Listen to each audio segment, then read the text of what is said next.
Welcome.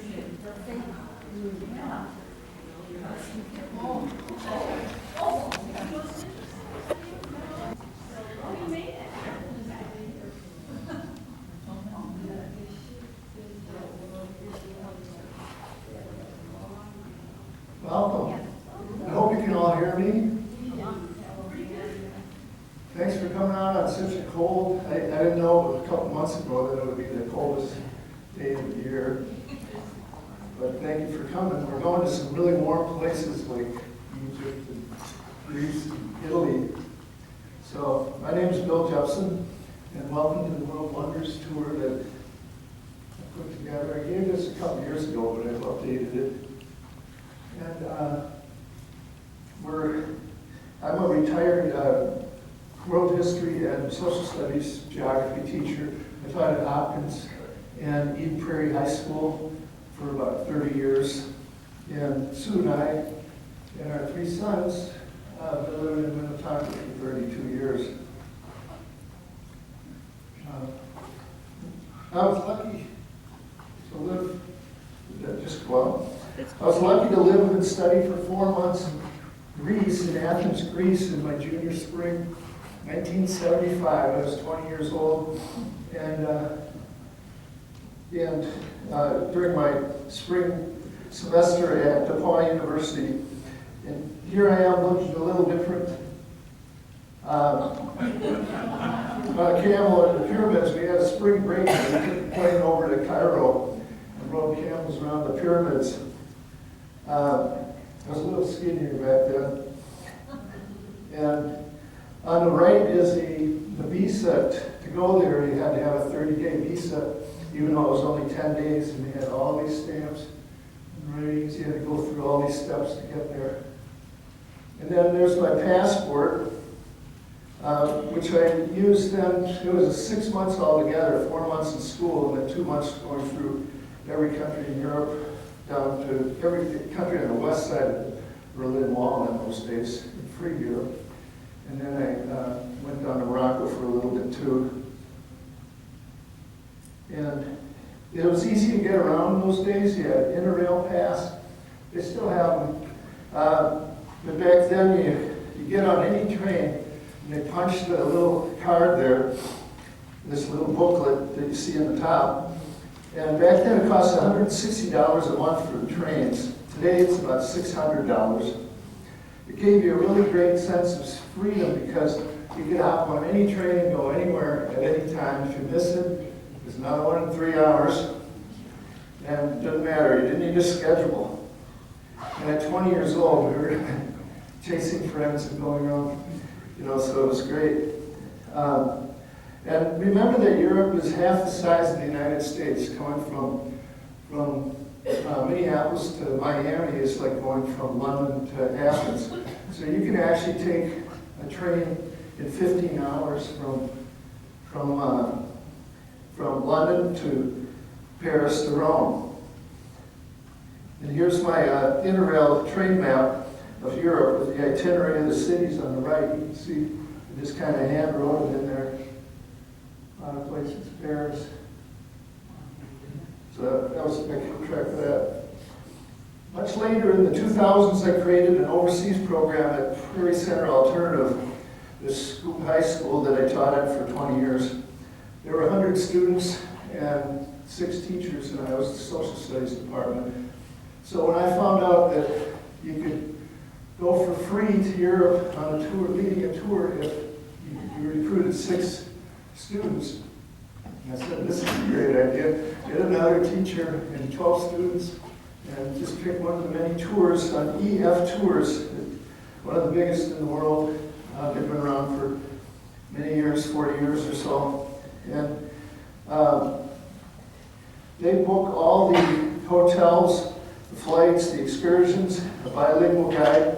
And I checked on it this week that you don't have to be a teacher. You can just have a group of friends.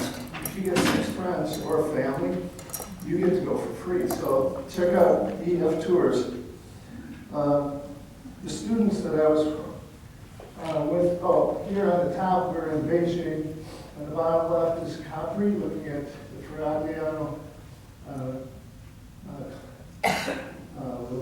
cliffs, islands off of the island. And then on the far right is Paris in 2001. So these were between 2000 and 2008. And then in the center is, we met with our family soon, our 3 boys. And that was in the Colosseum of Rome. So let's begin our chronological journey at Stonehenge, England, which dates back 5,000 years ago. Here's my Kodachrome slide of the prehistoric monument with its 13-foot tall cut stones that weighed 20 tons each. This was back in 1975 when you could walk around them and touch them, do whatever you want. But 2 years later, I just recently found out that in 1977 is when they fenced it off, and you have to be about 30 yards away. Stonehenge is located in western England, not far from Salisbury. It's incredible to realize that they hauled or floated these huge stones from many miles away in Wales. For each of the world wonders we explore, I will answer when it was built along this timeline with a red line. This one was built between 3000 and 2000 BC. And I'll answer where it was built with maps. So even though it seems like we're jumping around the globe, the places are all in chronological sequence. And so you can witness the development of man's technology in building these magnificent structures. So how did they build Stonehenge with huge stones from as far as 150 miles away without the wheel or metal tools? Hundreds of men rolled them on logs, pulling with ropes as you drop them into a ditch to stand upright. The whole was then packed securely with rubble to secure them in place. Here you can see the timber platforms that were probably used to slowly raise the horizontal lintels into position with long wooden levers. In this way they could span every 2 upright stones within a connected circle. And Stonehenge was built to align with the movements of the sun. It's kind of like a celestial calendar. The enormous 25 tons stones were set upright in the center of the site, precisely arranged to frame the sunrise at the longest day, the summer solstice, on June 21st, and at the sunset at winter solstice, December 21st. Now on every solstice, thousands are allowed to gather within the stones to watch the sunrise as it aligns with the ancient stones. And this is an old slide, Kodachrome slide of my last look at Stonehenge walking over the hill to Amesbury. For 6 months, I took my mother's advice and wrote in this diary, page of diary, and it's really precious now. I'm so glad she taught me into doing that. I didn't want to at first. So here's just a little excerpt of the day I went to Stonehenge from London. I tubed to the Waterloo station, and I said, that means the tube is to take the Underground Railroad. It was 5 to 20 pence, depending on the distance. And I missed my train, but only had an hour for the next one. I got to Salisbury 2 hours later, then took a bus to Amesbury and hitchhiked 2 miles to home to Stonehenge on a grassy hill with 70 people walking around it. So next let's explore the Great Pyramids of Egypt, one of the 7 wonders of the world. The only ones that are still in existence, and that are by far the oldest, from 2,500 years before Christ BC. By the way, by wonders, there's about 17 of them showing in this presentation, include many more besides the ancient wonders. But we'll see 4 of the ancient wonders. There are actually over 100 pyramids built in Egypt up to the 300s BC, but the 3 famous ones that are so well preserved were built between 2600 and 2500 BC by a grandfather, his son, and his grandson. Egypt is located on the northeast end of the continent of Africa, and Giza, where the pyramids stand, is about 8 miles southwest of Cairo, the capital of Egypt, in the Sahara Desert. So, the Great Pyramids were built by the pharaoh Khufu, his son Khafre, and the grandson Menkaure. They're small statues. They're all we have. It's the only likeness of the Great Pyramid's pharaoh Khufu.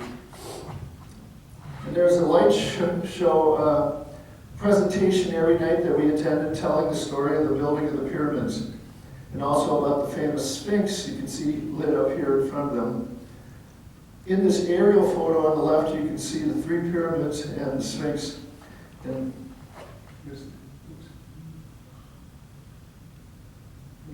I got a little red dot here. That's the Sphinx, which is the head of Khufu, the middle one. You can see them lined up here, and there's where the Sphinx is. So you can walk around. It's pretty free to walk around there. And the camel ride around the pyramids was only $2 back in 1975. I looked it up, it's about $50 or more today for an hour. You mount the camel as he sits on the ground, you know, unlike a horse. And then the front legs come up, and you feel like you're going to fall off. And then it's much bouncier than a horse ride. Here's a shaky photo on the bottom left. I turned around to look at my friends on their camels. We also toured about 100 miles away. There's an even older pyramid. And interestingly, it's called the Step Pyramid of Saqqara because they haven't figured out to use the big blocks like on the Great Pyramids yet. They had little stones on tiers. You can see them really closely here. And those are still there since 2600 BC. And here's some Egyptian children coming up to the bus window. They're asking us to go bakshish, bakshish, which means money, outside the bus window. And she's on a burro on the left. I gave them $1, and then they go shukran, shukran, which means thank you. And this gives you a sense of the scale of the Great Pyramid Khufu on the left here, which is 480 feet tall, almost the height of the IDS Tower in Minneapolis, and it's 750 feet wide on each side, like a square block downtown. There were no wheels yet, so the 2 million block stones of limestone, averaged 10 tons, were dragged up ramps with sledges and rolling logs.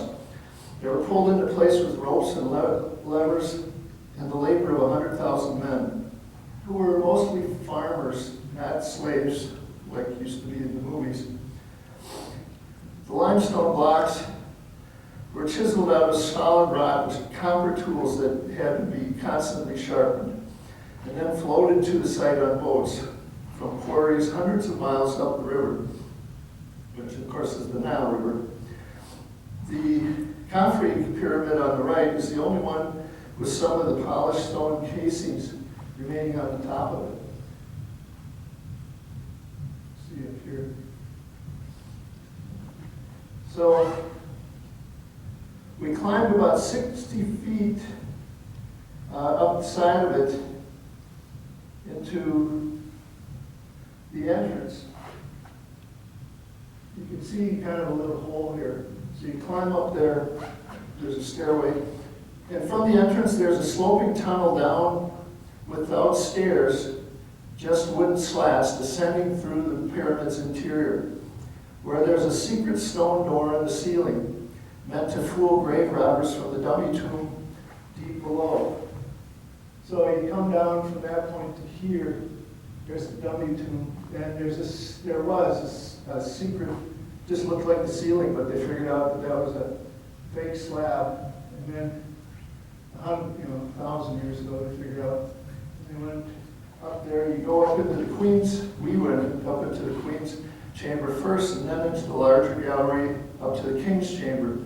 Everything in the room is gone, except this big sarcophagus here. And all the tombs have been robbed over the centuries. And there's literally over 100 pyramids. They're all robbed except for one. What's the one that's never was robbed? King Tutankhamun. Actually, he wasn't in the pyramid. He was in the Valley of the Kings, 100 miles north his treasures fill up 2 floors of the Cairo Museum. Unbelievable. So if and he was the most minor pharaoh. He only lasted a few years, and then somebody bonked him over the head. Imagine if they had found the great Khufu's, or Ramses II, who lived till 80 years old. His treasures were all stolen and spread around the world 2,000 years ago. And let's see. Yeah, and here, the Great Sphinx is believed to date back to 2500 BC or older. It was the facial features of the pharaoh Khafre on his face of the middle pyramid, and the body of a sitting lion carved out of a single piece of limestone. Here's an old slide of my fellow college students hanging around the site, and our group portrait.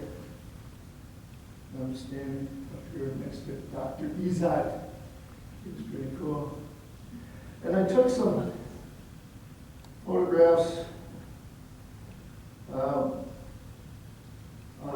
the streets of Cairo in 1975. There's a donkey cart in the bazaar, an overcrowded bus, and a herd of camels going to market. This is the camera that I used for 6 months. It's a Miranda SLR single lens reflex back in those days using Kodachrome 64 film. Back then you would take about 1 roll of 24 shots a day, and you'd have to wind film, remember those days? Before the 1980s. And you'd have to adjust the aperture, the shutter speed, and the focus every time. In contrast, in the 2000s when I was with my students, I was just took a couple few hundred pictures a day, usually not looking in through the piece at all, just going and so, okay, that's advancing again. And so, now let's head over to Greece. We'll look at Greece and Italy and China a little bit later too. We take this 2-hour flight. It's like going from Chicago to Minneapolis across the Mediterranean Sea, where we explore some of the many wonders of ancient Greece, and all built before the Common Era, BCE, otherwise known as BC, before Christ.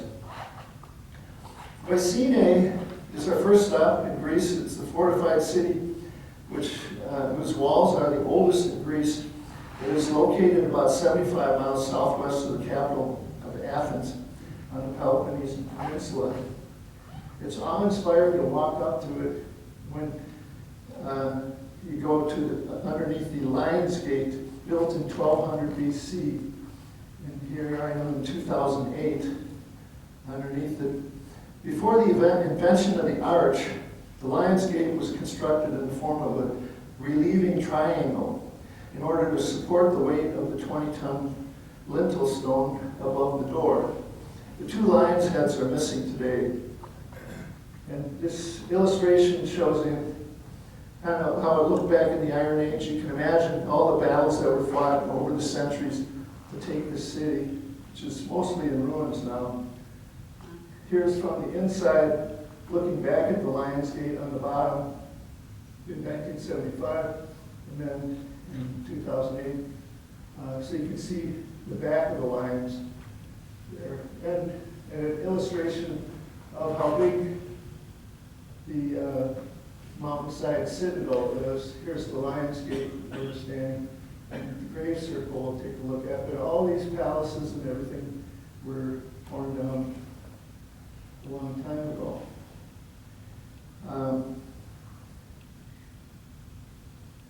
And Mycenae is the ancient city from Homer's Iliad and the Odyssey. Homer, remember, was the blind poet who told his stories in poetic verse, which were written down in the oldest books besides the Bible. You can see the story in many movies, including Troy here with Brad Pitt. The king's grave circles shown here in 1975 and 08 were excavated by Heinrich Schliemann in the 1870s. Deep down the 40-foot grave shaft, he found the mask of gold, which he thought was the mask of Agamemnon, but since it's been disproven because the dates aren't right. But he also found many priceless treasures of gold jewelry there, such as these necklaces. And then nearby is the treasury of Epidaurus, which is the oldest precursor to the dome, built in 1300 BC. It's an early attempt at creating a spacious room with stone walls rising up to a single point on a high ceiling. And here are my friends at the entrance on the right, with the triangle, kind of like the Lion's Gate, again preserving the lintel over the doorway. But you can see how it looked in this diagram. And it was so well preserved because it was covered with dirt for 2,000 years. So now let's head over to Olympia, also on the Peloponnese, which is this, they call this whole peninsula because it's only connected here at Corinth. And Athens, the capital, is right here. But first we went to Mycenae, we'll go to Epidaurus, Olympia is here, Delphi is up here. So we drove around there a number of days. The Olympics were started here in 776 BC and lasted until 400 BC. That's 1,200 years. The modern ones only started in 1896. The athletes competed every 4 years from throughout the region in many different sports. Here's what used to look like, what Olympia used to look like in its numerous classical temples and stadium on the left. The Temple of Hera, dedicated to Zeus's wife, is where the Olympic flame is lit and taken by runners around the world wherever the games are being held today. Guess where it is in 4 years? LA. And I was thinking about it. They're going to take a flame around the world, bring it to LA. So sad. I hope we can recover from that nightmare we're going through right now. The athletes competed in foot races, wrestling, decathlons, javelin, discus, and many other sports. This archway is still standing. It leads into the ancient stadium where only male athletes competed. And they competed in the nude, so women weren't allowed to watch. But our female friends watched us race with our clothes on back then. We have this 16 millimeter film that Stan and I were the only two guys who were racing. And it's silent, you know, and just you put the reel in and everything. It's before videotape. I didn't even think of it until I was doing this. So, yeah, here we are at 75. And then also in 2008, of course, we recreated that moment with my students. This is where another one of the 7 ancient wonders of the world is the Temple of Zeus, Jupiter to the Romans, which housed the massive golden statue to the King of Gods. Today the statue is gone, and there are only 2 columns standing here by my student. They were toppled over by earthquakes throughout the centuries. Like this column's lying here, you can see where they built, how they were built with circular stone discs stacked upon each other. And then next, let's explore Delphi, very famous, the sacred site of the ancient Greeks. This is the iconic tholos, or circular temple you've probably seen, with its 3 Doric columns dedicated to Athena. We weren't supposed to climb the stones, but no one was there, and I was a foolish 20-year-old. So hey, take a picture of me. So here I am again in 2003 following the rules from my students. I said, no, you can't go up there, even though I did. Delphi was an ancient religious sanctuary located on the mainland about 100 miles northwest of Athens. In 2003, I'm sitting above the theater in Delphi with this magnificent valley view on the left. On the map, you can see it includes a temple, a theater, a treasury, a stadium, and other buildings built on a mountainside. It was inhabited for 500 years, from 800 BC to 300 BC. This is the most famous bronze statue or the famous bronze statue of a charioteer with glass inlaid eyes that was unearthed in the 1890s in the upper right. And it was the home of the Oracle of Delphi, the priestess who was famous throughout the ancient world for predicting the future. She was consulted upon whether they should start a war, or who shall be the next king, or will the queen's baby be a prince or a princess? Any questions like that.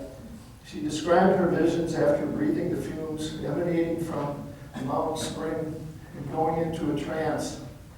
Here we are posing by the spring on the mountainside. You can't smell the fumes anymore. They're not sure what exactly it was, but it was kind of a hoax.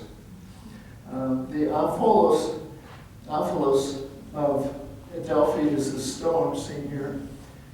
It's an ancient stone that they believed was the center of the universe, the navel of the earth, put there by Zeus. And here's the view down. You start walking up the sacred way. First, the temple of Apollo below, and then the theater and the stadium. The temple of Apollo, dedicated to the god of sun, music, and prophecy. On the left is a view from above the theater. After the priests interpreted what the oracle said, they sacrificed the goat on its altar. And it was only has a few Doric columns there today, but here's how it once looked in the bottom right. A little further up, you reach the theater built into the hillside, which hosted hundreds of performances over the centuries. Here's how it looked in 400 BC and today, and our guide describing its history to my students. And at the top of the sacred way is this very well-preserved 4th century BC stadium. It once held 6,000 spectators when the Pantheon Games were held every 2 years before and after the Olympic Games. Our tradition there was to film us wrestling in the stadium in 1975, in the upper left. And then in 2003, I had my students. They really got into it. And here's a painting on the right showing how it might have looked 2,500 years ago. So now on our way back to Athens, let's go to Epidaurus, which was built in 340 BC. And it was a place of pilgrimage until the end of the Roman Empire in the early 400s AD, so many centuries. It's a World Heritage Site, which was a sanctuary of healing dedicated to Asclepius, the god of medicine. And it included a hospital, baths, temples, and a school, kind of like an ancient Mayo Clinic. People came from all around. It's located 80 miles southwest of Athens, and especially known for its amazing theater with perfect acoustics. It's so well preserved because it was buried for 1,400 years until it was excavated in the 1880s. Visitors witnessed the perfect acoustics when they climbed to the very top seats, and then you have your friend whisper to you on the stage, "How can you hear me?" And you can actually hear it. It's unbelievable. This is due to the theater's symmetry and its brilliantly engineered marble seats that reflect the sound. Many church groups on tour record their choirs here, as seen in these photos. Wow. And since 1938, every year, Epidaurus has featured, every summer, they've featured many hundreds of theater productions playing to 13,000 audience members at a time. On the right is a photo of a very famous person. See if you can tell me who she is. 1961, she did a tour of Greece. The president's wife, Jackie Kennedy. Yeah. And then later, she married Mr. Onassis. That's when she met him, I think. Anyway, now let's look at the crown jewel of Greece, the Acropolis and its Parthenon temple. which should have been one of the 7 ancient wonders of the world. It's just the timing of it, it wasn't chosen. Here I am at 20 posing in front of the Parthenon for an old photographer who took vintage instant photos with a large camera, large scale, for $4. The Acropolis means high cities since it was built on a high hill in the heart of Greece's capital, Athens. It's been there for 25 centuries, since the mid-400s BC. Our Minneapolis name, of course, is half Greek with polis, meaning city. It's water. Minneapolis is water city, of course.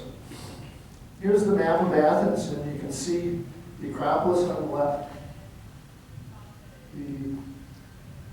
down here. You can walk in like in less than an hour to the Parliament, the center of government, the big square, Syntagma Square in Athens. And then we lived on this hill, Mount Ikavitos, and took our courses here for the 4 months that we lived there.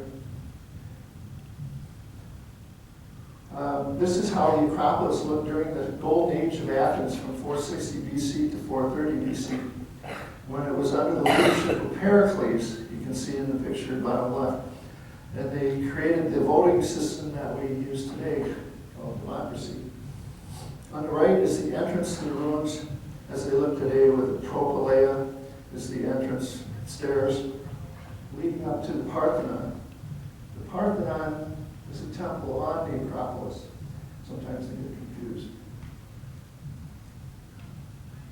The Parthenon is this beautiful temple to Athena, the goddess of wisdom, considered the most perfect building of antiquity, with precise dimensions and perspective that make it look larger than it actually is when you walk around it. It's 230 feet long and 100 feet wide, with sculpted friezes above the 45-foot tall marble Doric columns. In the last decade, it was discovered that they were all painted beautiful colors in classical times. You might have seen the cover of National Geographic. Wow, all these limestone statues from Rome and Italy, they were all beautifully painted at one time. With chemical analysis, they've been able to figure that out. Here are my students learning how the temple has influenced so many other buildings, like the Lincoln Monument, the U.S. Supreme Court building, for its Doric columns holding up a timber wolf before arches and domes were invented. And so it's been a Christian church over the centuries and a Muslim mosque when the Ottoman Turks took over Greece.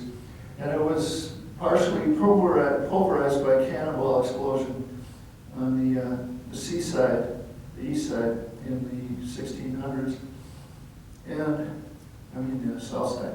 And like the dozens of Greek temples throughout southern Europe, they had timber wolves that all burned. None of the timber roofs are standing today. The Parthenon has a 30-foot gilded statue dedicated to goddess Athena inside it, and in 1975 you can see I'm standing here in the hall with Betsy and Sarah, and that was back then. Again, you could walk all over the Parthenon, but since the 1980s it's been illegal to do that because they don't want to wear it down anymore. In our old film of our college archaeology course being taught at the Parthenon, you can see I'm right here listening to Dr. Sperling. It was such a privilege to take a course on the actual Acropolis. And from the entrance, you climb up the Propylaea on the upper left, and you look behind you at the Agora below. These two photos. So, and you see down, this is the ancient marketplace, the big square for Athens, and the Hephaestion. You can also see another angle here. The Hephaestion is a very well preserved temple as well, also built in 440 BC. And then the other famous building to note is the Erechtheion, which is also dedicated to Athena, with its famous caryatid statues supporting the portico, which were taken by the British, Lord Elgin, British Museum. So the Greeks and Brits are been arguing about that for a couple hundred years. We have our statues back, please. And then when you look down, here's a map, which that's the Earthian, the Parthenon. And when you look down this way, it's really pretty destroyed, but the theater of Dionysus in red. And then you look down this way, and you see this, which is much older. Wait, it's ancient to the Greeks. It's much younger. It was built in 161 AD, so much newer than all these other things. And it's still used for live theater performances, like Yanni from Edina, if you remember who he is. He has a live DVD of his performance in the Temple of Herodotus or Atticus. And then you look down the other side, and you see another Roman ruin, the famous Temple of Olympian Zeus, which was built in 132 AD. It features Corinthian columns now instead of Doric or Ionic columns. And each is 60 feet tall. And there's only 15 still standing out of the 100 columns, but one of them fell in a windstorm. You can see it laying here in the 1890s. Last year, it had a lot of scaffolding up for repairs, because Sue and I went to Santorini for a week in September 2023, and we spent a couple days in Athens. So here we are under Hadrian's Arch, which is right here. And for Hadrian of Rome built this massive temple. And if you look up this way, you can see the Acropolis in the distance, which is the view I'm looking at this way. And here I am in 75, 2003, 2008 from the Acropolis looking at Mount Nikabitos, which I wanted to tell you a little bit about, the highest point in Athens. This is my photo from the top of our apartment back in 1975, looking back at the Acropolis with TV antennas on at the time, juxtaposing the old and the new. I thought it was cool. And here is the Parthenon from the other side at night with Mount Nikabitos in the distance.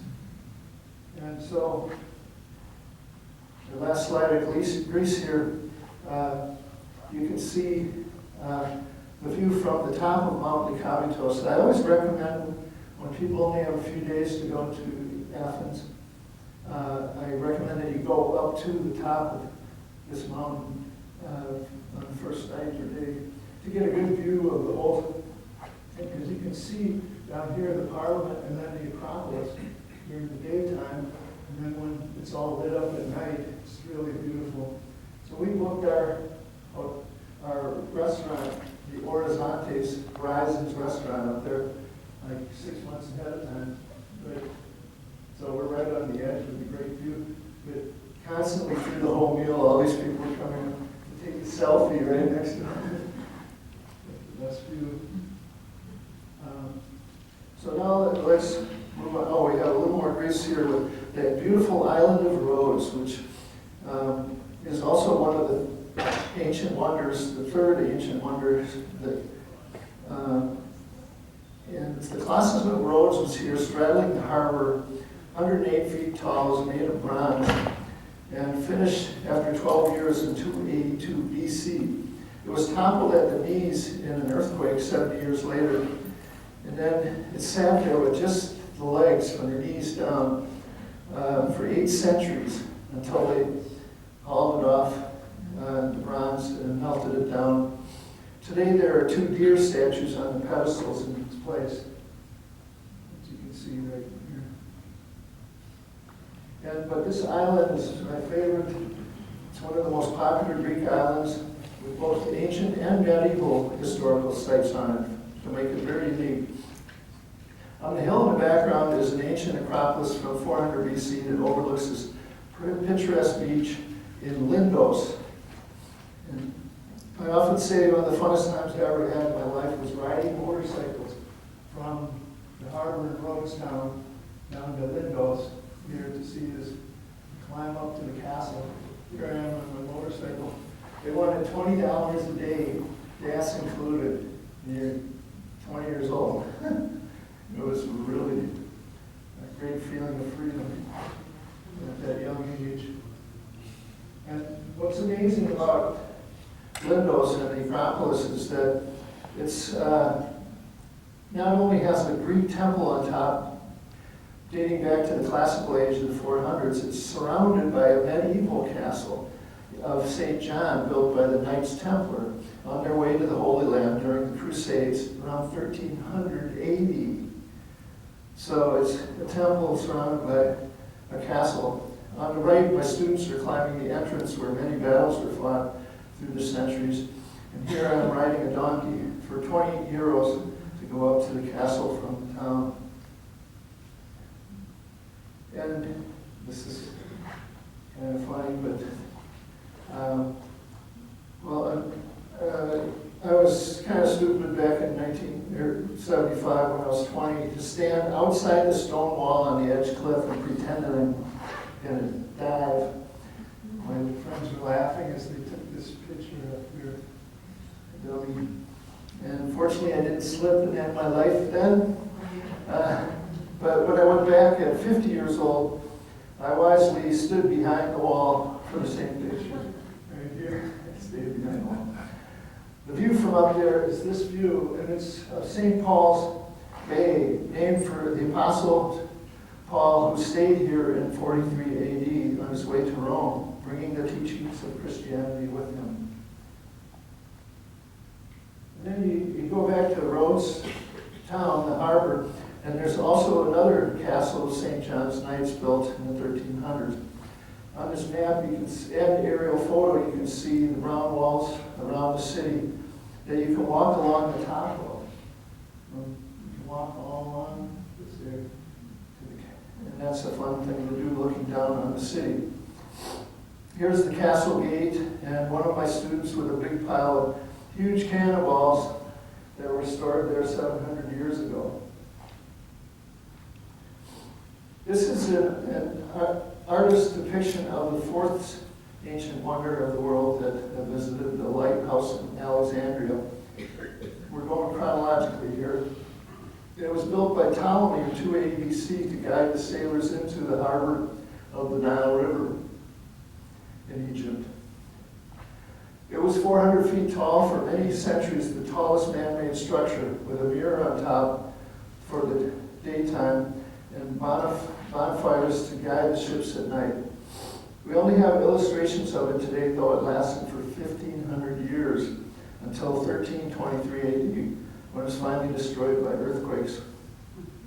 Another great wonder located here was the enormous ancient library of Alexandria, which unfortunately was lost in the fire 2,000 years ago. But this is all that's left of the ruins of the lighthouse today. Not very impressive. So instead, we had a really fun day here swimming in the Mediterranean Sea on Harbor Beach. The pyramid here. I'm in the middle here.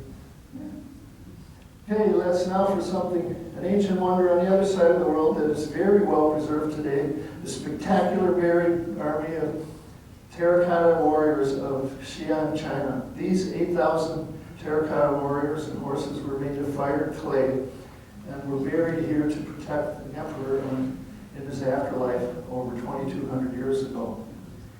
These are two of my students when we first entered the main pit in 2007. Many cavalry horses were uncovered as well, as you can see in the upper right.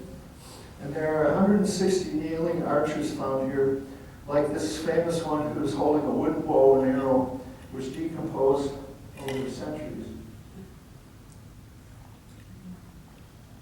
The terracotta army was built from 247 BC to 208 BC in Xian, China. It was lost to time until it was discovered in 1974. So just buried until recently. Xian is the ancient capital in the center of China, at the eastern end of the Silk Road, which went all the way to Rome, thousands and thousands of miles. And there are 4 pits dug with 3,000 life-size soldiers that have been reconstructed so far, out of an estimated 8,000 more yet to be recovered. There are hundreds of men, horses, and chariots, but most of them are still buried in the jungle since the wooden roofs caved in over the centuries. This is the biggest pit, number 1, with the infantry. You can see this used to have reins and a cart as they're pulling. And the cavalry all standing in good order. You can see charioteers with their horses. And as we go inside here, this man looking at me is very famous in China because he is the man who discovered the terracotta soldiers. His name is Yang Zifa, and he's staring right at me because the tourists keep staring at him and shooting flash cameras at him, and he's going blind over the decades here because his job is only to sign books hundreds of times a day for a living. But he, on one day, was drilling for a well with his friends on his farm near Xian. When he struck something hard, a little figurine pulled it up, and oh, here's another one. Oh, here's some big ones, life size, they're all. And so, back in 1974. Pit number 3 is shown in the upper right with its high-ranking officers in a war chariot. It was the command post of the army. Below are some of the unfinished soldiers and horses as they are being carefully reassembled. It's a very tedious job, that's why it's taking so long. The army was built on the orders of Emperor Qin Shi Huang, the unifier of China, whom China is named after.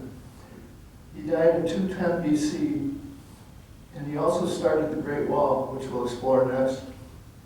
The map of the site shows his tomb, a huge mound surrounded by the pits full of his army buried for his afterlife. And they haven't opened the tomb yet, so not sure why. They're afraid to go in there, but there's going to be untold treasures in there. And they say a river of mercury. He was fascinated by mercury. He died at the age of 39, probably by ingesting mercury, which he believed would help him live forever, liquid metal. Apparently not, but his creations surely have lasted through the centuries.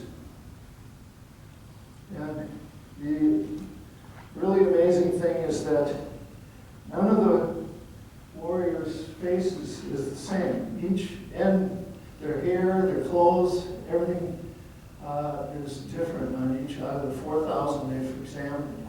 They have not found a match yet, and they even have this display as we showing how each one is a little bit different. And more recently, in the last 10, 15 years, kind of like Rome, in Greece, they've discovered that they were all painted too. So each one was beautiful colors.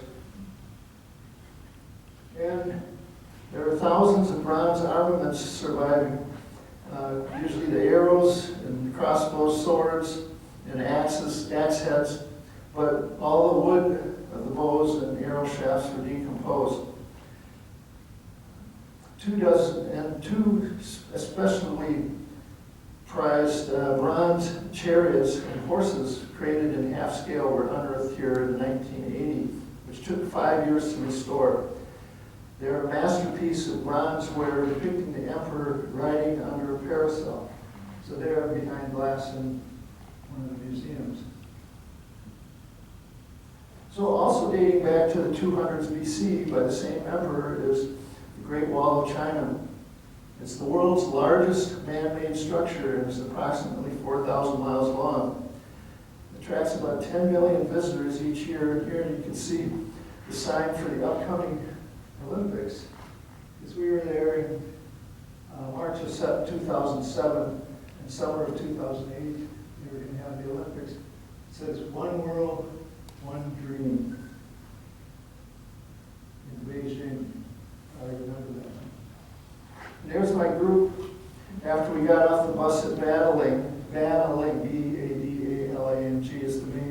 site about 45 minutes north of Beijing that most tourists go to that section of the Great Wall. We had our little timber wolf mascot puppy. The Great Wall is 4,000 miles long between the Himalaya Mountains in the west to the East China Sea. If stretched out, it would go from San Francisco to New York. Unbelievable. On this map, you can see where we chose to climb up to the right towards the east. In the middle is the view up to the west. It was started by the first emperor Qin Shi Huang in 220 BC, who also buried the terracotta soldiers. This is the view. So you can see the buses. We got out, we come up this far, and look at how it just goes on and on. That's just the 10, 20 mile section of it, of 4,000 miles. And the amazing thing is it was not built on the flat plains. That would have been really easy to keep out the Mongols invading from the north or other raiders from the north in earlier times. But it's built, the incredible fact is that it's built along the ridges, the highest point, the most difficult point, so that you can take advantage of the slope and shoot down on your enemies. And notice the holes are only on one side, called crenellations. Why do you think there's only little gaps in the wall on one side? So you can shoot away towards the raiders coming on horseback with archery with arrows shooting up. You didn't need them on the inside, this is towards behind. But it was 50 feet high with 30 feet wide, enough for 2 horsemen to ride along the top of it.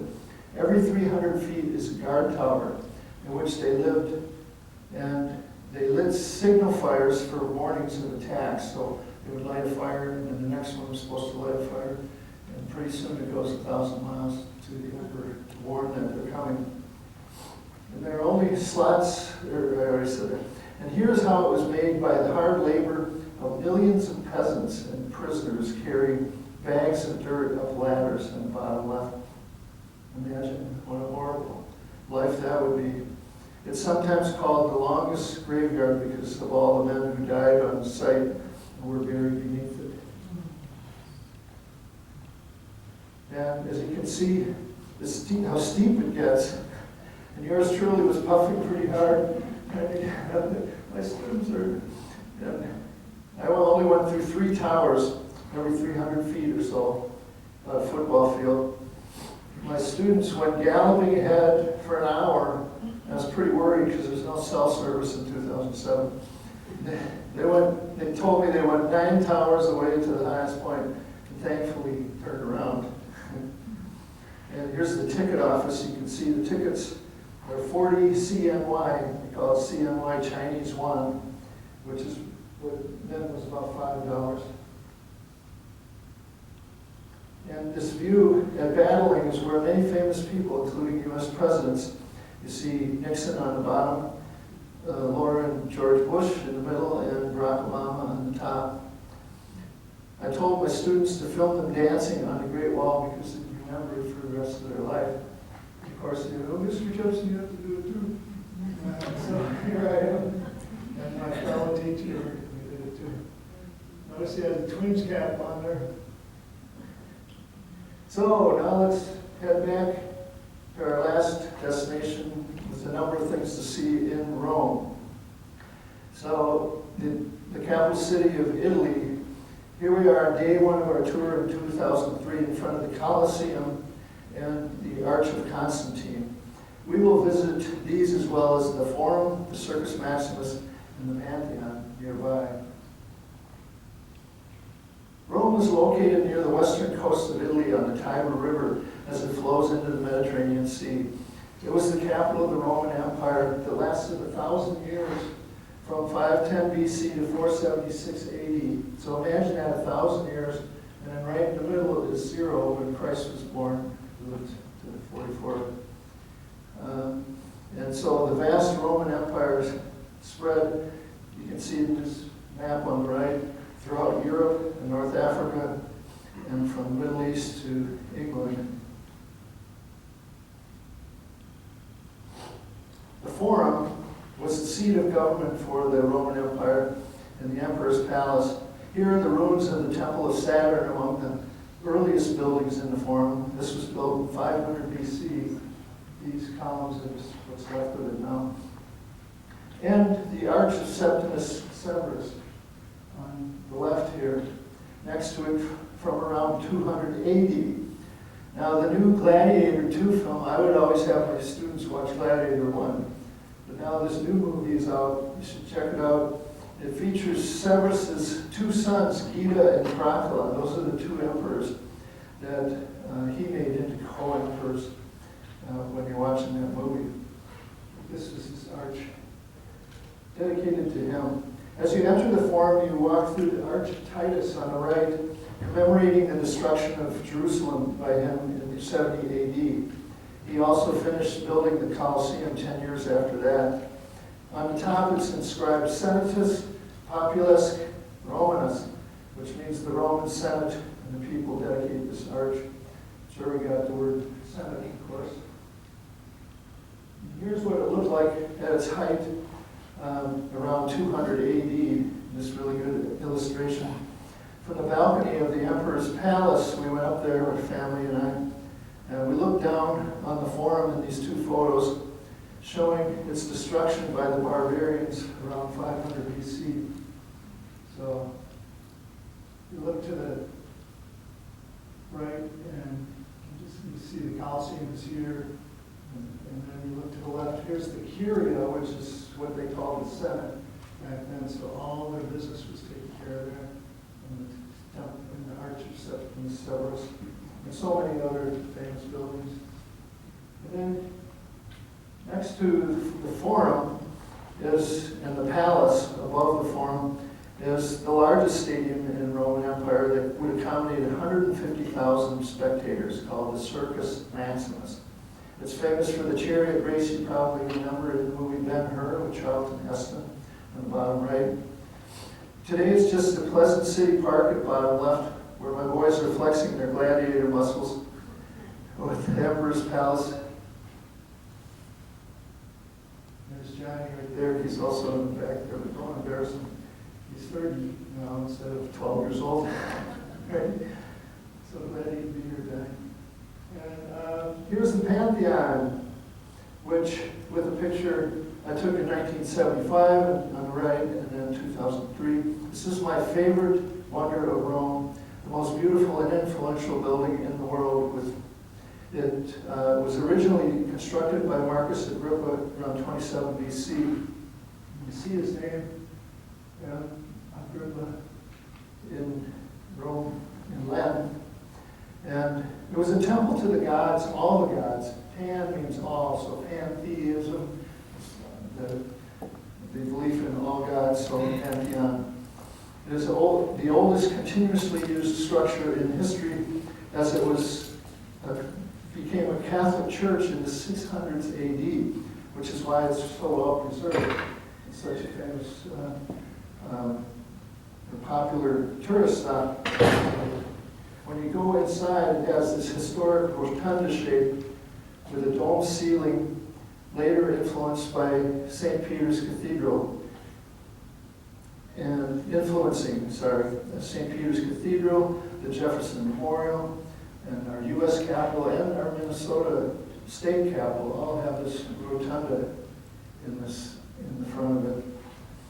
Here it is in the 1700s and today, showing the Revolutionary coffers, which are rows of square indentations in the ceiling that reduce its weight. All these squares are indented.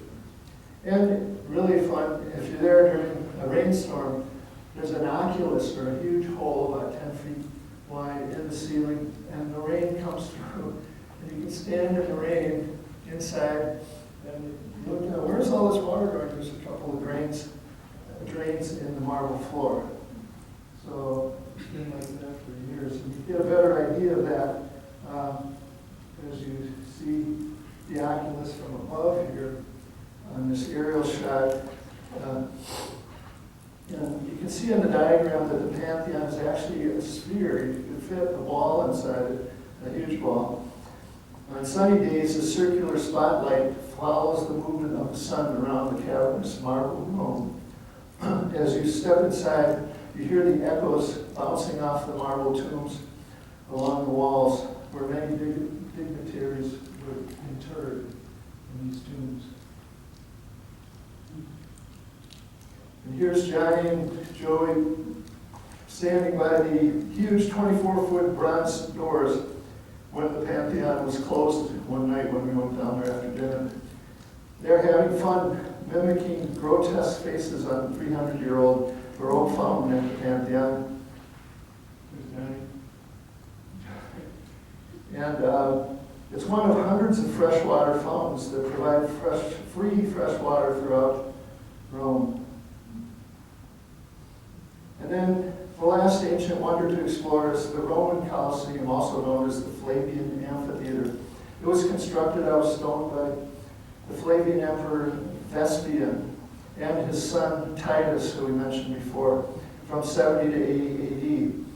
And it hosted bloody entertainment for thousands of Romans for 400 years after. Here's an aerial photo of it with the forum next door. You can see that half of the building is preserved up to the 4th story, and the ceiling and floor are mostly gone due to earthquakes and plunder. There's actually an elevator here to the city. You can take the elevator up to the top and walk down. In America, of course, you've never seen anything older than 300 years old. So it's very exciting as you're walking down the street. This is 1975. My first view of it, I'm like, oh my gosh, look at that. When you see a 2,000-year-old building amongst the cars and streets. And here's the view from the main entrance side. You get an idea of how just half of it is reconstructed, and the other has been plundered. And there were earthquakes too that knocked a lot of it down. The illustration on the upper right shows in the first century where thousands of gladiators and animals would fight to the death. This amazing building could seat 50,000 people, about the same as the US Bank Stadium. And sure enough, I Googled that yesterday, and there was somebody who made an illustration of our US Bank Stadium next to the Colosseum with the same amount of people in it. See the Vikings, they're playing tonight. And here was fortunate to have toured Rome in 75, 03, and 05. Here my wife and this Johnny with, and here we are in the center. And then some of my students, and you would pay just a few dollars. There's always these guys dressed up as gladiators out front who want you to pose and give them €1. Inside the stadium, you see the floor was removed completely in 1975 in the bottom left. But by the 1990s, you can walk across the bridge and look down where the cells held the animals and gladiators before they rose up on elevators into the center of the arena. The floor, most of the seats were pillaged by the barbarians in the 400s AD. So the only remaining marble seats are in the section for the dignitaries. You can see pretty clearly right there. You can imagine the cheers of the crowd when the gladiators fought to the death, as in the scene from the movie Gladiator in the upper left. And the naval battle in Gladiator 2 on the upper right. So this is a shot from the movie. You can see it had sunshades that were pulled out over, so you could sit in the shade because it gets pretty hot in the summer in Italy. And there's also, they had this scene of a naval battle in the movie, and yes, there is evidence that there were they flooded the Colosseum a couple times to have spectacular naval battles. Thousands of prisoners were publicly executed here over the centuries for their crimes, such as worshiping Jesus Christ rather than the emperors who considered themselves divine. And here on the right is the cross that is still there because the Pope every year comes and blesses the martyrs, the Christian martyrs, because he's nearby, of course, in Vatican City, which we'll explore in this part 2 of the tour. And our last slide. In 312 AD, Christianity was adopted in the Roman Empire by the Roman Emperor Constantine. The huge arch of Constantine next to the Colosseum commemorates the important event when Constantine saw a vision of a cross in the sky before his crucial battle with Maxentius, and thus made Christianity legal throughout the Roman Empire when he won that battle. And then that spread to all of Europe, so that's why Europe is Christian, largely because of him in starting it. And in February 2024, which is just a year ago, a new 42-foot exact replica of the Colossus of Constantine was put on display in Rome, so you can see that if you go now. It was recreated from the existing fragments found in the Forum on the left there. So, thank you for joining me. This is part 1. And part 2, from the point from 0 up until the Eiffel Tower, or present day, will be on February 10th. And so, thank you very much. Thank you.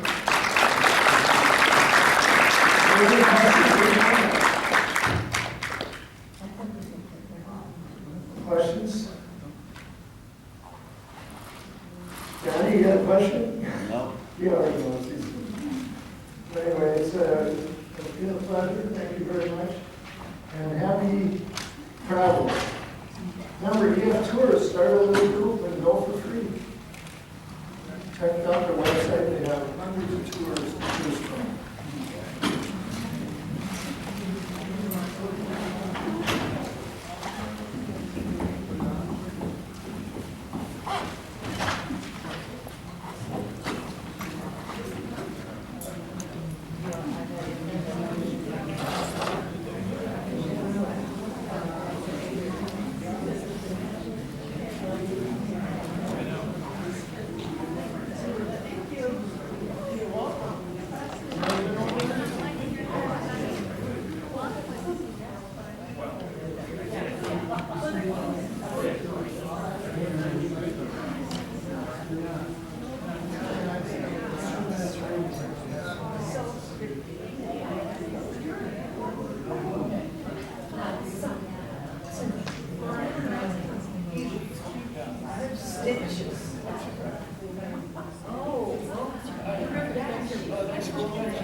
Thank you so much for coming. Did you say you were a teacher at Eden Prairie? Yeah, Eden Prairie High School. Till when? Till Mostly, well, I was in the high school, mostly about 4 years until 2011, 2012. because I'm trying to think if Sheila Fitzgerald was a teacher. Yeah, Sheila, I knew her.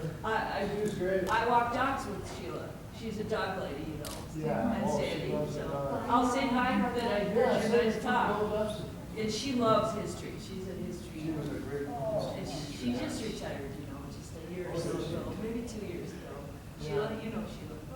Sheila and Sandy. But most of the time I was in a small alternative school run by the That's what you were saying, I Yeah. didn't know what the name of that Like a is. little red schoolhouse, it was such a privilege for the 100 students. Cool. And, English teacher, math teacher, Oh, social wow, studies. wonderful. Well, you need all those And things. there were kids who couldn't learn very well, they had issues, some mental health things, ADHD. And so we're looking for ways to inspire them to be able to learn by lectures. Right. That's why they got kicked out of high Right, school. right, they'd act out, or they couldn't pay attention. couldn't pay attention. Yeah. So, hey, let's go climb the Great Wall and wrestle in They the must have Colosseum. loved it, are you Yeah. kidding? And I then figured out a way to terracotta. get credit for it, get filmed it, and Very cool.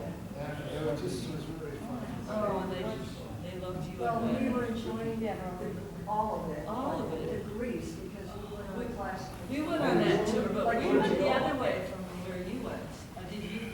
Delphi and. Well, we started Athens, we stopped in Corinth, only because the Dutch guy said, can we make a stop here? And we went to where they have a beautiful, St. the Paul. Saints. Yes. Yeah, That's a St. great Paul. place to do it. That is that's where the stop, on our way to Epidaurus, and then, We saw that. we Did you swam. miss We did not go We to did. Rhodes. We went to a monastery up in Meteora, Oh, Meteora, north yeah. of Delphi. Oh. But we were Go going there. I didn't go to Meteora, that's another 2 hours. Yes, Yeah. yeah, we took it extra and stayed there, but we also were in Olympia, and we crossed over and went to Delphi, Yeah, Delphi. Delphi, Patras. And then back to Athens, so. Such a beautiful country. And then on to It Mykonos, really is. Santorini.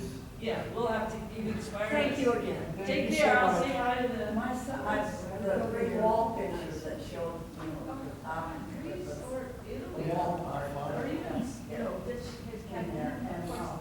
they brought, oh, hey, I got a picture of my son and his family. Okay, when would that have been?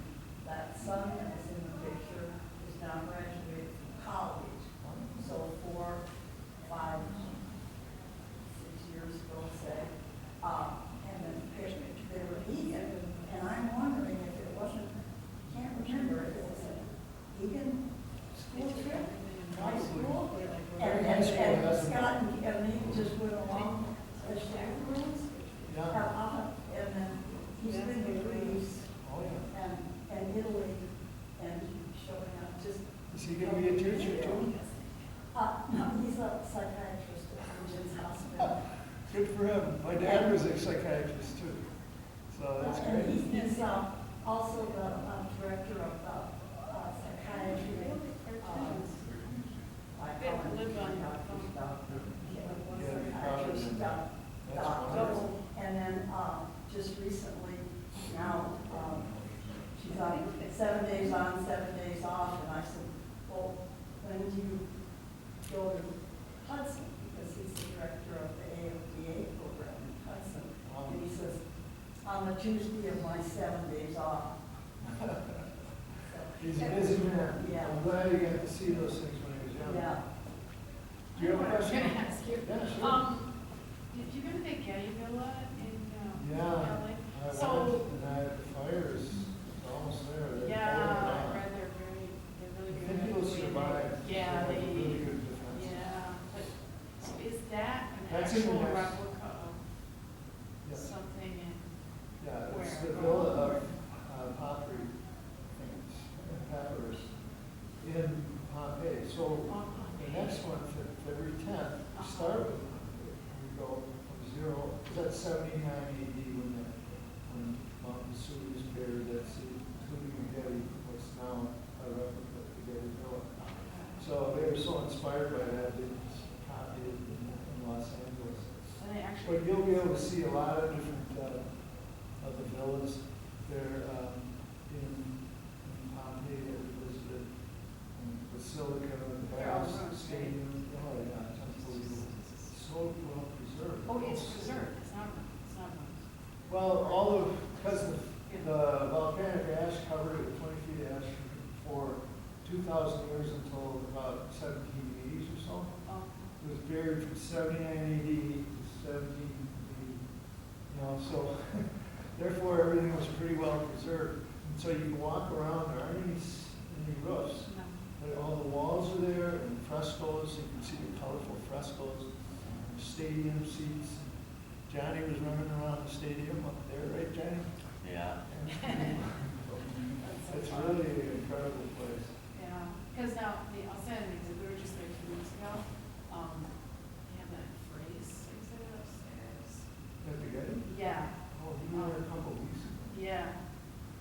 So my son lives there, so, Is yeah. he okay? Yeah, he's in, do you know where Las Feliz is, like, do you know where Griffith Park is? Yeah. Maybe it's, he's down, he's like in between the two. He's in the Big middle. wings picking up at the end of the day. Yeah, it's- But, I was gonna ask you too, Sure. you know, when everything was painted, like you're saying, and I know the Yeah. Germans came up with an exhibit, I didn't see it. But do they know for sure that things are painted like colors and things? yeah, It's so cartoonish. yeah, and this is a computer reproduction of it. Check out National Geographic. Or Yeah, I was just wondering look when you it said online. that, That National was Geographic. many years ago, maybe 10 years ago, cover showing a painted face, and they had all Okay. this description of how they did that with modern chemical analysis. They could take a tiny little piece of and just figure out that this was the color red and this was the color blue. And they've recolored them with computers, which looks a little fakey at first, but that's all they got, you know. Yeah. But after Oh, you sure, go because the through- colors might be richer, a Yeah. little better looking than So this it's like, cartoony look. when I was first painting, they should rough it up a little more, like, how about after, a year or two of being outside? But you gotta think, all those statues that we've been looking at our whole life. Yeah. Those museums, think even at the Yeah, MIA, they have the Yeah. Institute of Art. Those 3 gals in the front when you walk in, nymphs there, and you just imagine everything everything's in lovely. life colors. I can't imagine.